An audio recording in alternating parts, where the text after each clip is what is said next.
ಇಲ್ಲ ಅಲ್ಲಿ ಫೋಟೋ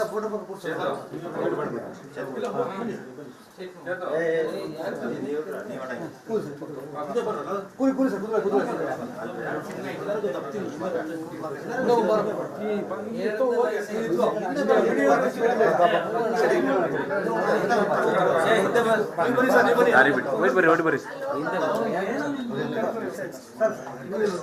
ಬನ್ನಿ ಸರ್.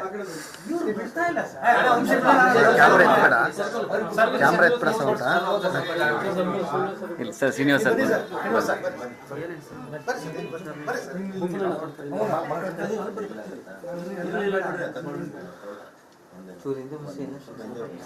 ಎಲ್ಲರಿಗೂ ಸಿಗುತ್ತೆ.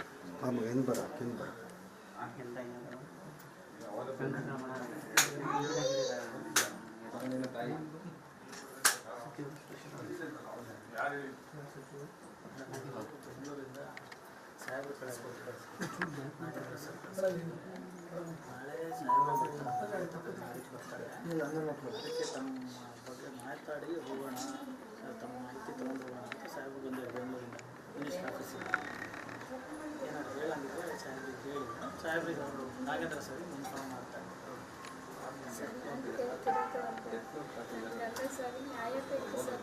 ಅವ್ರನ್ನ ಯಾರೋ ತೋರಿಸಿದಾರಲ್ಲ ಅಷ್ಟು ಪ್ರೆಷರ್ ಹಾಕಿದ್ದಾರೆ ಅಂದರೆ ಅವ್ರು ಆತ್ಮಹತ್ಯೆ ಮಾಡ್ಕೊಳ್ಳೋ ಮನುಷ್ಯಲ್ಲ ಅಂಥವ್ರು ಮಾಡ್ಕೊಂಡಿದ್ದಾರೆ ಅಂದರೆ ಎಷ್ಟು ಪ್ರೆಷರ್ ಹಾಕಿದ್ದಾರೆ ಸರ್ ಅವರು. ನಾನು ಅದನ್ನು ಕೇಳ್ತಾ ಇದ್ದೀನಿ. ಅವರು ಈಗ ಹೆಚ್ಚು ಕಮ್ಮಿ 8 ವರ್ಷದಿಂದ ವಾಲ್ಮೀಕಿ ಇದರಲ್ಲಿ ಅವ್ರು ಡಿಪಾರ್ಟ್ಮೆಂಟಲ್ಲಿ ಕೆಲಸ ಮಾಡ್ತಿದ್ದಾರೆ.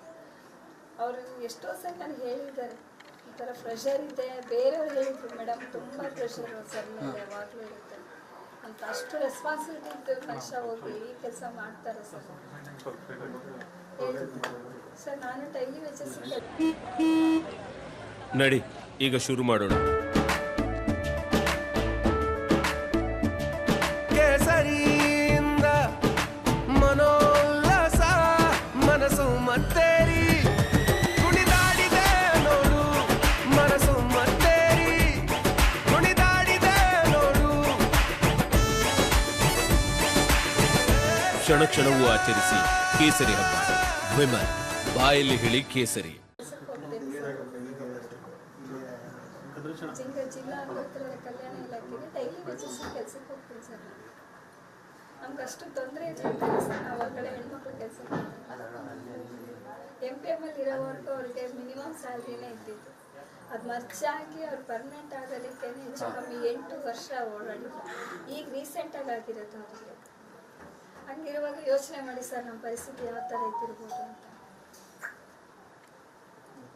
ಕೂಡ ನಮ್ಮ ಕುಟುಂಬದ ಎಲ್ಲ ರೀತಿಯಿಂದಲೂ ನೆರವು ಕೊಡ್ತೀನಿ ಅಂತ ಹೇಳಿದ್ದಾರೆ ಸರ್. ನೆರವು ಒಂದು ಸೆಕೆಂಡ್ರಿ ಸರ್.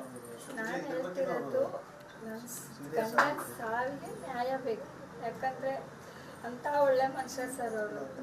ಭಾಳ ನಷ್ಟ ಆಗಿದೆ ಅದ್ರ ಬಗ್ಗೆ ಅಷ್ಟ ಅಲ್ಲ ಸರ್. ಈ ಅವ್ರು MPM ಇದ್ದಾಗ 5,000 ಜನದ ಅಕೌಂಟ್ ಮೇಂಟೆನೆನ್ಸ್ ಮಾಡಿದ್ರು. ಅಷ್ಟು ಒಳ್ಳೆ ಮನುಷ್ಯ. ಯಾರು MPM ಇವತ್ತಿನವರೆಗೂ ಅವ್ರ ಬಗ್ಗೆ ಯಾರೂ ಮಾತಾಡಲ್ಲ. ಅಂಥ ಒಳ್ಳೆ ಮನುಷ್ಯ ಕಳ್ಕೊಂಡಿದ್ದೀನಿ ನಾನು. ನನಗೆ ಅವ್ರ ಸಾವಿಗೆ ನ್ಯಾಯ ಏನಿದೆ ಸರ್? ಅವರು ಹೆಂಡತಿಯಾಗಿ ನಾನು ಅವರಲ್ಲಿ ನಾನಿಲ್ಲಿ ಜೀವನ ಮಾಡಿದ್ದೀವಿ ಸರ್ ಮಕ್ಳಿಗೋಸ್ಕರ. ಅವ್ರ ಸಂಪಾದನೆ ಕಡಿಮೆ ಅಂತಾನೆ ಅವ್ರು ಬೆಂಗಳೂರಲ್ಲೇ ಒಂದು ಸಣ್ಣ ರೂಮ್ ಮಾಡ್ಕೊಂಡಿದ್ರು. ನಾವು ಇಲ್ಲಿ ಇದ್ದೀವಿ ಸರ್. ಅಲ್ಲಿಗೆ ಲೆಕ್ಕ ಮಾಡಿ ಸರ್ ನಾವು ಯಾವ ಥರ ಜೀವನ ಮಾಡಿದ್ದೀವಿ ಅಂತ. ಅವ್ರ ಮೇಲೆ ಅಪೋದ ಹೊರಿಸಿದಾರಲ್ವ, ಎಷ್ಟೊಂದು ಪ್ರೆಷರ್ ಹಾಕಿ ಅವ್ರ ಜೀವ ತೆಗ್ದಿದ್ದಾರಲ್ವಾ, ಅದಕ್ಕೆ ಯಾವ ನ್ಯಾಯ ಕೊಡ್ತೀರಾ? ನಾನು ಕೇಳ್ತಿರೋದಷ್ಟೇ, ನ್ಯಾಯ ಬೇಕು. ನನ್ನ ಗಂಡನ ಸಾವಿಗೆ ನ್ಯಾಯ ಬೇಕು. ಅವ್ರು ಕ್ಲಿಯರಾಗಿ ಮೆನ್ಷನ್ ಮಾಡಿದ್ದಾರೆ. ನಾನು ಹೇಳಿ ಅಲ್ಲ, ಅವಮಾನ ಆಗಿರೋದಕ್ಕೆ ನಾನು ಮಾಡ್ಕೊಂಡಿರೋದು ಅನ್ಬೇಕಾದ್ರೆ ನನಗೆ ಎಷ್ಟು ನೋವಾಗುತ್ತೆ ಸರ್.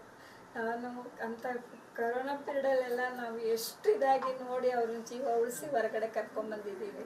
ನಾವು ಎಷ್ಟು ಕಷ್ಟ ಅಂದರೆ ನನ್ನ ಹತ್ರ ಇರೋ ಗೋಲ್ಡ್ ಎಲ್ಲ ಕಳ್ಕೊಂಡ್ಬಿಟ್ಟೆ ಸರ್. ನಾನು ಅವ್ರು ಉಳಿದ್ರೆ ಸಾಕು ಅನ್ನೋಷ್ಟು ಮಟ್ಟಕ್ಕೆ ನಾನು ಹೋಗಿದ್ದೀನಿ. ಅವಾಗಲೂ ನಾನು ವಾಲ್ಮೀಕಿ ಇದರಿಂದ ಯಾವುದೇ ಅಮೌಂಟ್ ಪಡೆದಿಲ್ಲ. ಯಾವ ಅಧಿಕಾರಿ ಬಂದು ಕೇಳಿದ್ರು ನಾವು ಇಲ್ಲ ಬೇಡ ನನಗೆ ಅಂತಾನೆ ನಾನು ಮಾಡಿದ್ದೀನಿ. ಯಾಕಂದರೆ ನಾಳೆ ನನ್ನ ಗಂಡಂಗೆ ಕೆಟ್ಟ ಹೆಸರು ಬರಬಾರ್ದು ಅಂತ ನಾವು ಮಾಡಿದ್ದೀವಿ. ಹಂಗಿದ್ದವ್ರು ಅವಾಗಲೇ ಇಸ್ಕೊಂಡು ನಾವು ತಿಂದಿರ್ಬೋದಾಗಿತ್ತಲ್ಲ ಸರ್. ಎಂಥ ಪರಿಸ್ಥಿತಿಲಿದೆ ಇಲ್ಲಿರೋ ಅಧಿಕಾರಿಗಳಿಗೆ ಯಾರಿಗೂ ಗೊತ್ತಿಲ್ಲ. ವೆಂಟಿಲೇಟ್ರಲ್ಲಿ 1.5 ತಿಂಗಳಿದ್ರು ಅವ್ರ ಮೆಗನ್ ಹಾಸ್ಪಿಟ್ಲಲ್ಲಿ.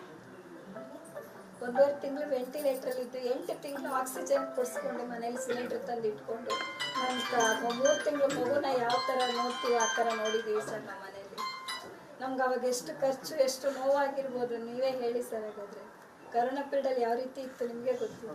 ವೆಂಟಿಲೇಟ್ರಲ್ಲಿ ಇದ್ರು ಅಂದರೆ ಯಾವ ಪರಿಸ್ಥಿತಿಲಿ ಇದ್ರು ಅಂಥ ಮನುಷ್ಯನ ನಾವು ಅಷ್ಟೆಲ್ಲ ಉಳಿಸಿ ಹೊರಗೆ ಕಳಿಸಿದ್ದೀನಿ ನಾನು. ಈಗ ಈ ಥರ ಮಾಡ್ಕೊಳ್ಳುವಾಗ ಅವ್ರಿಗೆ ಎಷ್ಟು ಪ್ರೆಷರ್ ಇತ್ತು ಆ ಥರ ಮಾಡ್ಕೋಬೋದು ಸರ್ ಅವರು. ಆಯ್ತು ಸರ್. ಓಕೆ